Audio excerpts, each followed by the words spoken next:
इस लेक्चर में हम ट्राइगोनोमेट्री की जो एक्सरसाइज 8.1 है, इस एक्सरसाइज का क्वेश्चन नंबर 11 सॉल्व करेंगे। Question number 11 is state whether the following are true और false just for your answer. तो इसका हमें कुछ स्टेटमेंट्स गिवन है, हमें बताना है कि ट्रू है या फॉल्स। तो इसका जो पहला स्टेटमेंट है, the value of 10a is always less than 1। पहला स्टेटमेंट है कि 10a का जो वैल्यू है वो ऑलवेज लेस देन 1 है, तो ये फॉल्स है। ये क्या है? फॉल्स। अब क्यों फॉल्स है हम जस्टिफाई करेंगे, क्योंकि 1045 जो है 1045 डिग्री इज़ इक्वल टू 1, वो तो 1 के बराबर है। और 1060 अगर हम लेंगे, 1060 का वैल्यू अगर हम लेंगे 1060 जो बराबर होता है √3, और √3 का जो वैल्यू है इसका अप्रॉक्सीमेट वैल्यू है 1.73।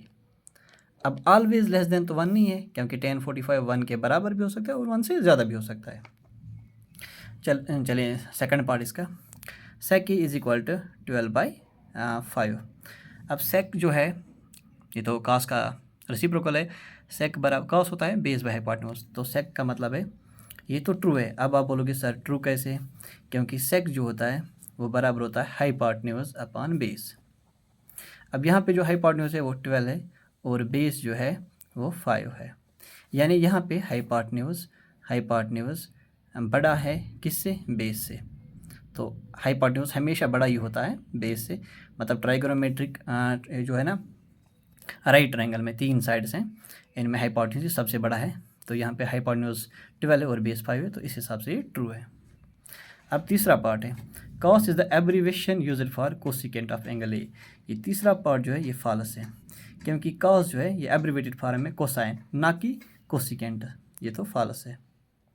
अब फॉल्स तो है, रीज़न भी लिखना है, हम लिखेंगे फॉल्स बिकॉज कॉस जो है cos is the abbreviation, cos is the abbreviation used for cosine। ये कोसाइन के लिए यूज़ की जाती है, ना कि कोसिकेंट के लिए। Part number 4 is cot is the product of cot and a। अब पार्ट 4 ये भी फॉल्स है। अब फॉल्स क्या है, रीज़न क्या है? क्योंकि कॉट जो है ये मीनिंगलेस है विदाउट एंगल, यानी एंगल यहाँ पे ए है, तो कॉट ए ये प्रोडक्ट नहीं होता है, क्योंकि कॉट का कोई मतलब ही नहीं है जब तक नहीं इसके साथ एंगल होगी। हम लिखेंगे इसमें reason, because cot is meaningless, cot का कोई मतलब ही नहीं है, cot is meaningless without angle. अब एंगल चाहे ए हो या थीटा, तो इसका कोई मतलब नहीं है, cot is meaningless without angle theta या विदाउट एंगल फिर थीटा हो या ए हो। अब इसका लास्ट पार्ट है, sine theta is equal to 4/3। Sine बराबर होता है परपेंडिकुलर अपॉन हाइपोटेन्यूज। अब ये भी फॉल्स है। फॉल्स क्यों है? क्योंकि sine theta is equal to perpendicular upon hypotenuse.